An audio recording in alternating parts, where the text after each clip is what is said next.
Gurguraaf noolee laattu obboleeyyan isaan godhe. Gurguraaf noolee wanni isaan obbolummaa jidduu fide. Wanni isaan obbolummaa jidduu fide. Alaa kanaatu ka'ee noolee sana cinqe. Irra hedduudha. Noolee sana dhooytee achi akkana as dhooyte. Jaarsoon mirgaahi kana as dhooyte ammaas. Keessaa fidanii fi biyyarraa fudhatanii alaa tuni faanta namaa tana lafa barbaaddeeti faantarra kanama horii barbaaddatu faantarra deemtee abbaa faantaatti dhaytee ajjeefti jedha. Dur jechuudha. Dur bakka jeesan dachii rabbii isaa irraa qaban. Achi madarsaa guddaa adaree sana jira.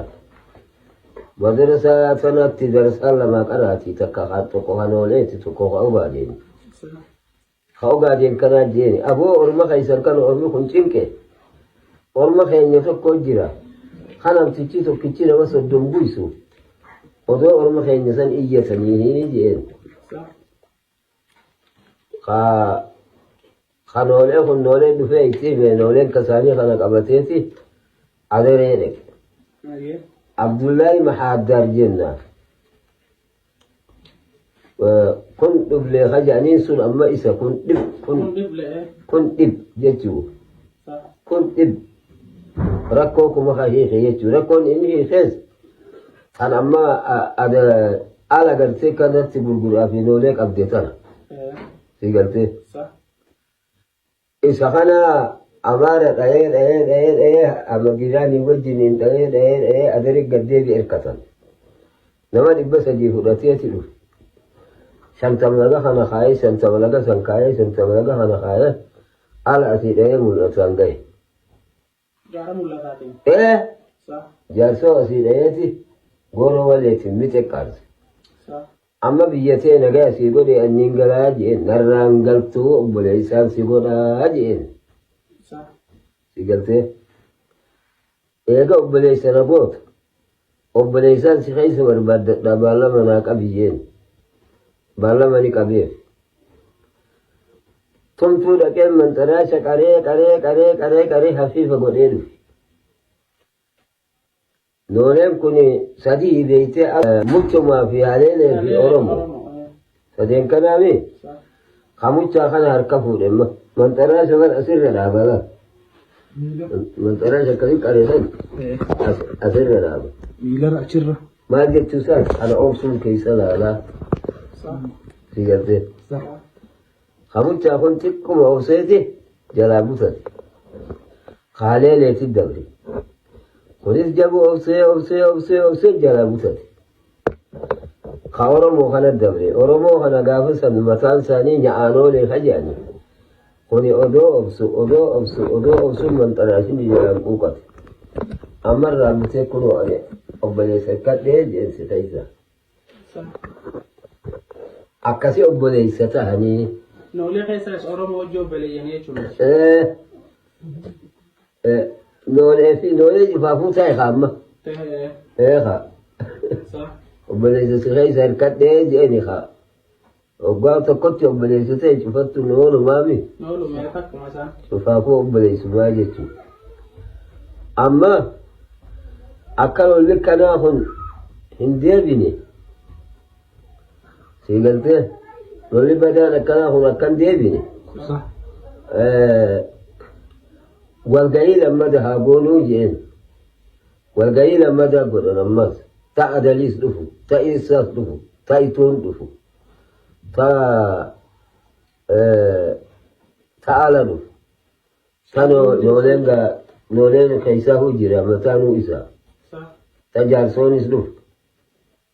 Walgahii guddoo akkasii godhan. Taa'anii qalatanii nyaachuu jiran amma biyyoo lubaa jedhanii bakka lubatti qalan. Arti ta'aniitti qalatanii nyaachuu jiran. Intalti daakuu gafuratte dukkoo jette. Adalmajiisi qaba. Isa waaruufi qaba. Ituun carcari qaba. Ala mul'atoo qaba.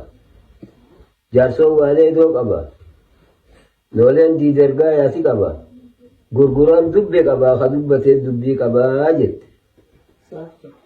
أكثر كوبا أكثر بي أدام كلها دبي تونيسا دبي أسيكا بي كانوا في سرقدي لقطنا عقاسي شو إيه لقطنا عقاسي أما بكرة أما جنود قال كان عقاسي إيه إلا دريدوا في خانون ديشو إيه غرغران نوليتو برجوما قرأتي المبرجوما في جام تنوما الراجت المبرجوما تيمتي خوني وان بوزة تناتي لا وان بوزة تناتي وانما إسالة كان يجانتوني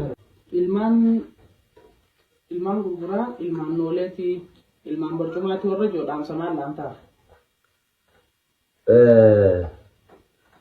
wanni niin dhaamuuf eessaa fuutee atin bakka tamii fuutee eenyu si himee ilmaan gurguraa eenyu kan dhalee kan barcumarra isa teessise eenyuutiin jaaru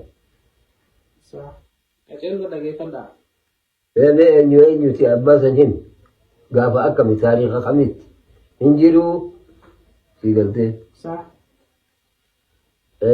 inni bakka isaan itti obbolummaa uummatan obbolummaan duraa tani amata hangasa wajji taa'an talammada warra abdullaahi mahaa darsan kan kun dhible jedhaniin san kun jechuun afaan Somaalii kuma jechuun dhib jechuun rakkoo jechuun rakkoo kuma hiikee jedhanii rakkoo isaanirraa hiikisanii fi kun dhiblee jedhaniin Abdullaahi Mahaad darsanii inni maal kanii rakkoo san isaan baase Oromoo keessan qubanne hunoo onni isaa kanuma. Meettaan ala moo alaa miti? Maaliif warada alaa maaliif hin jeeni warada meetta nooleen amma gurguraan noole jette egaa yoo akkasi fudhanne meettaan ala dhuga warada meettaati jira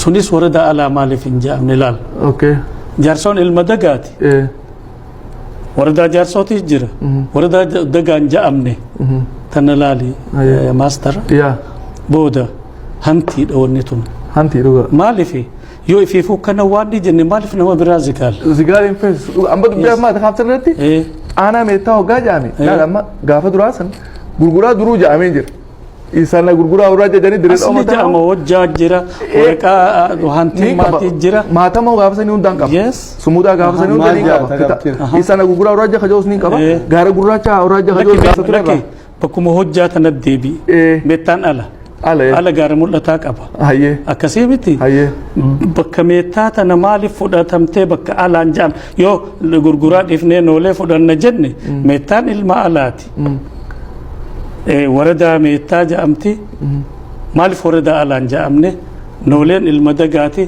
daga noolee fi jaarsoo fi huume dhale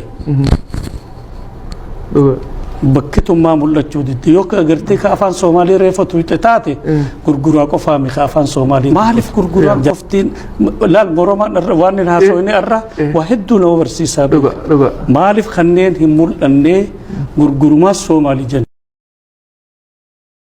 horta yaa dhulkii aan lahaa ii dhudhubateeyey dadkaygaa iswada dhaawacay ayaa isugu dhiibay dhaqashii aqoontaan lahaa yaa dhagxuma mooday axdigaynu meel dhiganay iyo wacadkii yaa dhaafay dhaqankii hidihii aan lahaa yaa ka dhalan dhoolay taariikhahaygii dhammaa yaa iskaga dhuuntay dhalanteedka iyo heesihii yaa wax dhaba mooday waa taa dhafuuradu guteen sidigtii dhaameele gobonimadii aan dhici lahaa dhayliyaa geliyey dhigta udubka haysiyo kumaa jabiyey dhuuxeenna arrimahan iswada dhaafsan iyo dhaqankan yaa beeray dhowr aniga oo qaday kumaa dharigii soo mooday dhelalaaba iyo meel cidlaa yaa u raray dhaanka dhibicdii la eegaayey iyo sahankii yaa dhaafay dhufaysyada raxmaaradu qodiyo dhagaxan yaa keenay dhabbihii iyo jidkii dowladnimo yaa ka dhalan dhoolay dhibaatooyinkaad maqashay iyo dhagartan yaa geystay dhulka iyaga wixii yaallay iyo dahabkii yaa dhoofshay dhuxulaysi iyo tuuganimo yaa dhitadi laacay dhadhaab yaa inoo qixiyo dhacri leefsiiyey dhar salaalaq iyo raacinimo dharaba yaa qaatay dhada iyo waxaan loo hamoon yaa isugu dhaatay wixii waaye laga dhowrsan jiray xalana yaa dhoobay dhimarkiiyo xiskii aan lahaa yaa wax dhiman mooy dhulka yaa shisheeyahan qabsaday yaa u kala dhuuntay dhagar qaba kuwii loo ogaa yaa xilka u dhiibay dheecaanka hanadkii u kacay yaa xin ugu dhaashtay halyeygii ka dhiidhii lahaa yaa dhabuga laayay yaa intuu gantaalaha la dhacay weliba ii dhaartay horta yaa dhulkii aan lahaa ii dhudhubateeyey dadkaygaa iswada dhaawacay yaa isugu dhiibay dhaqashii aqoontaan lahaa yaa dhagxuma mooday axdigaynu meel dhiganay iyo wacadkii yaa dhaafay dhaqankii hiddihii aan lahaa yaa ka dhalan dhoolay taariikhahaygii dhammaa yaa iskaga dhuuntay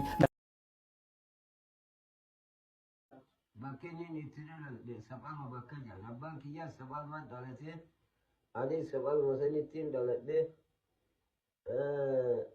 amma bakkeeniin ammaa sadaga jiraadhu gosa tiyya keessa gurguraa keessa araddaa qaallichaa kaasula dirree dhabaa ani abbuma kiyya see bakrii saphaloo santuun na dhale bobuma isaa jalattiin guddate ismarrattiin kare haala amalasaa waan seenaa isaa cufa beekaytiin jira jechuudha. Wanni arra waliin nuyi zeefuu seenaa Sheek Bakrii.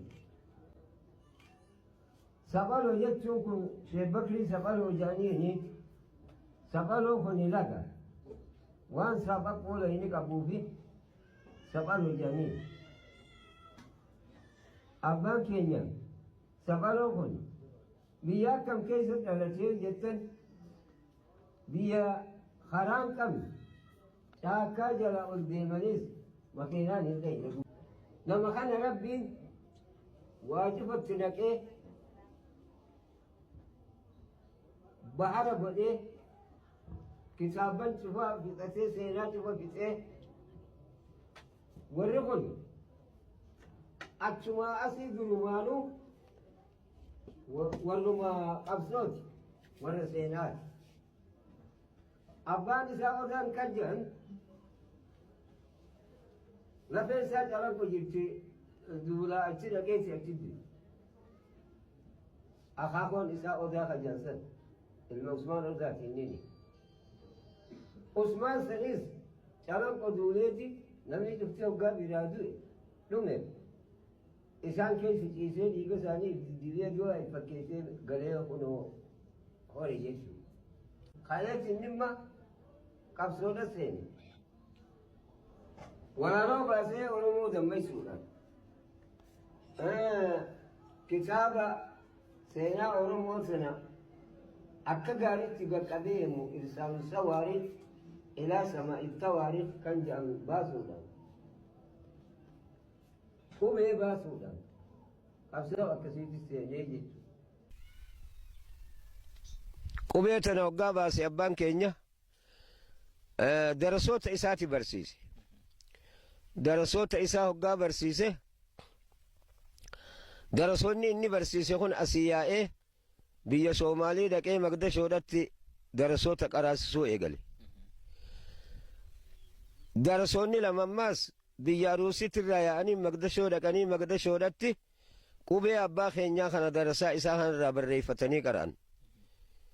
Deebi'aniiti biyya fiitti deebi'anii biyya fii kanarraa Addis Ababaa bahan. Jarri lamaan Aruusii kun.